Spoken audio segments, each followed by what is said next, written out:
Subscribe to our YouTube channel and press the bell icon to get the latest updates. Dear viewers, in today's video, I am going to discuss dividend investing and three stocks where the businesses have growth potential and where the dividends look attractive. But to understand the significance of dividends, let me share with you a true story. We need to go back a century in the town of Quincy, a coastal city in the US. The year was 1920. Spanish flu pandemic was still causing economic dislocation. The US economy was undergoing a transition from the war economy post First World War to a peacetime economy. The transition was marked by recession and inflation. In response to this, the Fed Reserve was on a rate hike mission. Between December 1919 to June 1920, the rates were raised from 4.75% to 7%. In these dark times, a banker named Pat Monroe in the town of Quincy noticed that people continue to spend money on a fizzy drink of Coca Cola despite the shrinking of the economy. The shrewd banker that Mr. Monroe was, he realized the strength of this consumer brand and sensed a great investing opportunity. Coca Cola had gone public in 1919 and was worth $25 million. In December 1920, the company was clocking full year sales of $32 million and paying a dividend of $1.7 million, around 7% yield on its value as it went public. He invested in the company's stock and encouraged his neighbors and other folks in the town to do the same. It is said that he even lent money to the depositors for this investment. Now, while the depression in the economy continued and farm incomes dried up, the dividends from Coca Cola continued to support the families in the town as the drink gradually expanded to different regions and countries, enjoying a strong consumer demand. In fact, the investment in Coca Cola and its dividends made Quincy the richest town in the US with the highest per capita income. If reports are to be believed, those who invested in Coca Cola shares before Great Depression and continue to reinvest their dividends had made over $10 million from a single share, leaving huge wealth for the next generations. Now, the residents in the town came to be known as Coca Cola millionaires. This is a very powerful story that makes one believe in the power of equity investing and, more importantly, the power of dividends. Coming back to present, over the last year, the market caps of some of the well-known companies across the world has shrunk by up to 50%. With Nifty close to lifetime high and Mr. Market known for its fickle temperament, it makes sense to not invest just in growth stocks, but in stocks where you can expect a steady income in the form of dividends as well. As a wise man once said, earnings are human, dividends are divine. As an outside investor, you may not know if the accounts are fudged or if the earnings are for real. Having consistent dividend paying stocks are a source of comfort and suggest that the business is actually earning money. Now, you could choose to reinvest the dividends back in the stock depending upon the growth prospects, the management quality, and valuations, or use them to meet your expenses. It is for you to decide what you wish to do.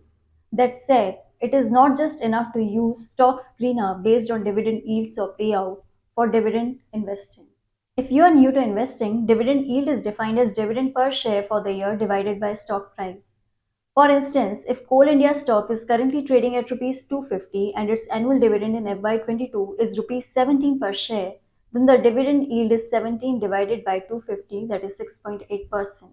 Another metric that dividend investors used to look at is dividend payout ratio. It is calculated as dividend per share divided by earning per share and suggests the percentage of net profit that the board decides to redistribute amongst the investors in the form of dividends.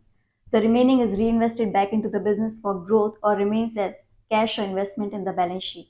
So using the same example, if the Coal India's earning per share is 28 and DPS or dividend per share is 17, then 17 divided by 28, the dividend payout ratio comes out to be 60%. By looking at payouts, you should be looking for the trend of the dividends over last 5 to 10 years and not just at a particular year's dividend. This will give you some insight if the dividends are sustainable and regular or just one-off. You need to ensure that the stock you invest in does not result in capital loss, as this would negate all the dividend returns, as is often the case in most PSUs. Now let us take a look at some of the dividend losers in the PSU space. These are the stocks with high dividend yields where their stock performance has lagged behind. While these stocks offer attractive dividend yields, the stock performance underscores a basic issue in them: mismanagement of affairs and regulatory risks.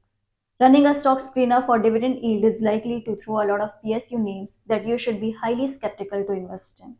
But it's not just PSUs. This is true for non PSU stocks as well. You need to pay attention to business and growth quality for high dividend yield stocks. The cyclical and commoditized business, the management quality or growth prospects of the sector, along with the valuations, are huge factors in driving stock price performance and should not be ignored.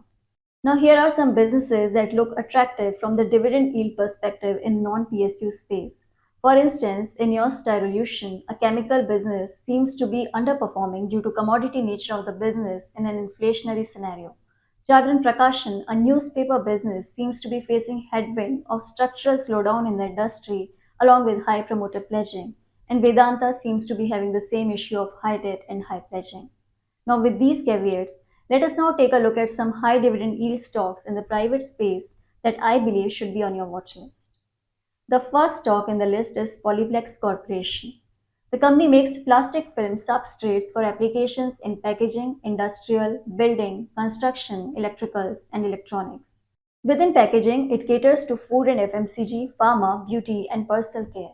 Globally, excluding China, the company has 10% market share in thin BOPET and it is ranked second. Almost 80% of the revenue come from export markets.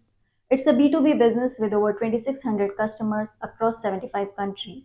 The company claims to be the first in the industry to invest in post-consumer and post-industrial plastic waste recycling. It enjoys a backward integrated model from resins to value-added films that help to some extent in a commoditized business. Further, 30% of the revenue comes from differentiated products where the price is relatively stable. This has led to healthy profit margins and growing per unit margins or EBITDA per kg for the company. Now, the debt to equity ratio is close to nil and the return ratios have been healthy. Coming to dividends, the dividend yield for the company stands at above 5%. Please note that this includes special dividends as you can see on the slide. The special dividend has been consistent barring in FY20 when the pandemic hit. The stock is trading at a PE of 9 times. The second candidate is Reddington Limited. Reddington is a distributor of a range of IT products, smartphones, solar, and services like cloud, logistics, 3D printing services, etc. Its clients include Apple, Acer, Google, Samsung, Dell, Canon, AWS, and so on. With such esteemed clients and a long business history, the company is well placed to ride the megatrends like penetration of connected devices, 5G, digital economy, cybersecurity, and cloud solutions. The company has presence in 30 countries and serves 38 markets. Do note that it has no promoter category as such, and the shareholding pattern looks like this, with 38% owned by FIIs and FPIs. Since listing, its revenue and profits have grown in healthy double digits. In FY22, it reported a return on equity and return on capital employed of 24% and 66%. There is some client concentration risk, with Apple alone contributing to 28% of the revenue. The other top clients include Dell, HP, Lenovo, and Samsung. The company has net cash. In other words, the cash and liquid investments are higher than the debt on the balance sheet. Coming to dividends, the stock has paid consistent dividends, although the payout has varied from 49% to 100% in the last 5 years. Even in FY20, when the world was reeling under COVID crash, the dividend payout stood at 19%. The dividend yield for the stock stands at 4.4% and the stock trades at a PE of 8 times. Coming to the third and the last candidate, MPS Limited. MPS started in 1970 as a publishing service provider in India as a captive unit of Macmillan Publishers. It helped journalists, research materials, and publishers to produce books across the world. At present, the company provides content services, platform solutions for content management, and learning solutions. Within publishing, it works with scholarly publishers and educational publishers as well, including college and K-12. In 2012, with the new leadership team, the company made many successful acquisitions to gain lead in providing end-to-end publishing solutions from content authoring to delivery. 80% of the billing is done in US dollar, 34% of the revenue come from Europe and UK. Now here is a breakup of three segments of the company that it operates in. The management believes that there is significant potential to expand margins in the e-learning segment to up to 30%. In fact, in the recent con call, the management has stated that it aims to earn margins in content, platform, and e-learning businesses at 40%, 40%, and 30% respectively. Across the segments, the company works with 600 customers. Over last 5 years, the contribution from top 10 customers has come down from 80% to 50%. The company has zero debt. Return on equity and capital employed stand at 32% and 23% for FY22. The cash and cash equivalents stand close to 8% of the market cap. The stock is trading at a PE of 16 times and average dividend payout in last 5 years is above 60 times. The current dividend yield is 3.47%. So these were the three stocks as I promised. Now if you run a dividend based screener, I'm sure you'll get a lot of stocks with higher dividend yields.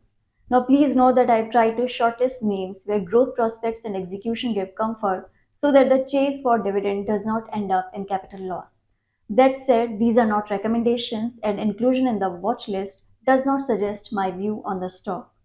Hope you liked the content and found it useful to nail dividend multibaggers for FY23. If you do, don't forget to press the like button and share the video and your comments in the feedback section.